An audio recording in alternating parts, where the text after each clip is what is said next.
ওম শ্রী গণেশায় নমঃ। ওম নমঃ শিবায়।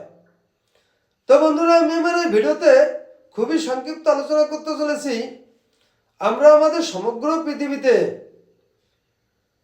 যেসব জাতক জাতিক বা যেসব জাত ব্যক্তি বৈধৃতি যোগে জন্মগ্রহণ করে থাকি, এই বৈধৃতি যোগে জন্মগ্রহণ করলে এই বৈধৃতি যোগ অনুযায়ী আমরা আমাদের মানব লাইফে কি শুভ শুভ ফল পেয়ে থাকি সেই সম্পর্কে খুবই সংক্ষিপ্ত আলোচনা। তো এই বৈধৃতি যোগে যেসব জাতক ব্যক্তির জন্ম, এরা সাধারণত খুব রাগী, তেজি, সাহসী এবং ক্রূরভাষী যুক্ত হয়ে থাকে। এই বৈধৃতি যোগে যেসব জাতক ব্যক্তির জন্ম, এরা সাধারণত বন্ধু বান্ধবহীন যুক্ত হয়ে থাকে। এই বৈধৃতি যোগে যেসব জাতক ব্যক্তির জন্ম, এরা সাধারণত মূর্খ এবং দারিদ্র্যযুক্ত ব্যক্তি হয়ে থাকে। তো বন্ধুরা, এই বৈধৃতি যোগে যেসব জাতক ব্যক্তির জন্ম, এরা সাধারণত খল স্বভাবযুক্ত ব্যক্তি হয়ে থাকে।